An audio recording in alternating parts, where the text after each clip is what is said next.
बहुत समय पहले की बात है। एक छोटे से गांव के पास एक पुरानी ट्रेन पटरियों पर चलती थी। ये ट्रेन कभी भी चलती नहीं थी, लेकिन गांव के लोग कहते थे कि रात के समय इसकी गूंज सुनाई देती थी। गांव के बुजुर्गों का कहना था कि यह ट्रेन भूतियां थी, जो रात के अंधेरे में अपने सफर पर निकलती थी। एक दिन गांव में एक साहसी लड़का नामक अर्जुन ने सुना कि ट्रेन को देखने का बहुत ही रोमांचक अनुभव हो सकता है। उसने अपने दोस्तों को इस बात के लिए राजी किया और सब मिलकर रात में ट्रेन के रास्ते पर खड़े हो गए। रात का अंधेरा फैल चुका था और चांद की रोशनी में सब कुछ अद्भुत लग रहा था। अचानक उन्होंने पटरी पर हल्की सी आवाज सुनी। पहले तो लगा जैसे वह उनकी कल्पना है, लेकिन जब आवाज तेज हुई तो वे चौंक गए। धीमी गति से एक पुरानी ट्रेन सामने आई। उसकी खिड़कियों से हल्की रोशनी आ रही थी, लेकिन ट्रेन के अंदर कोई नहीं था। अर्जुन और उसके दोस्त भयभीत होकर ट्रेन के पास गए। उन्होंने देखा कि ट्रेन की शुरुआत से अंत तक कोई सवार नहीं था।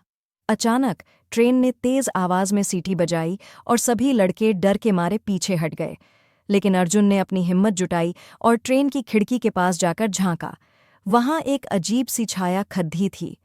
वह छाया धीरे धीरे मुस्कुराई और अर्जुन को इशारा किया कि वह अंदर आए। अर्जुन ने डरते डरते दरवाज़ा खोला और अंदर चला गया। ट्रेन के अंदर सब कुछ पुराना और धूल से भरा हुआ था, लेकिन एक अलग तरह की ऊर्जा थी। जब उसने अपने दोस्तों को बुलाकर दिखाने की कोशिश की, तो सब लोग डरकर भाग गए। अर्जुन अकेला रह गया। ट्रेन अचानक चलने लगी और अर्जुन ने महसूस किया कि यह किसी दूसरी दुनिया की ओर जा रही है। वहां उसने अद्भुत नज़ारे देखे, वीराने, अनजान जंगल और रहस्यमय जीव। हालांकि उसने समझा कि उसे वापस लौटना है। उसने जीवन की मूल्य को समझा।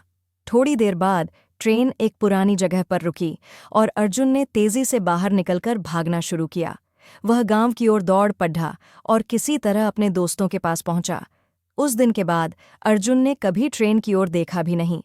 उसने सोचा कि कुछ रहस्यमय चीजें हमें अपनी ओर आकर्षित करती हैं, लेकिन हमें उन चीजों की गहराई में जाने से पहले सोचना चाहिए। गांव वालों ने भूतिया ट्रेन की कहानी सुनकर उसे एक चेतावनी के रूप में लिया और अर्जुन ने अपनी जिंदगी का कीमती सबक सीखा। कभी-कभी कुछ रहस्यमय चीजें हमें अपनी ओर बुलाती हैं, लेकिन हमें सुरक्षित रहना चाहिए। यह कहानी इस बात का संदेश देती है कि साहसिकता और जिज्ञासा अच्छी होती है, लेकिन हमें कभी भी अपनी सुरक्षा को नज़रअंदाज नहीं करना चाहिए।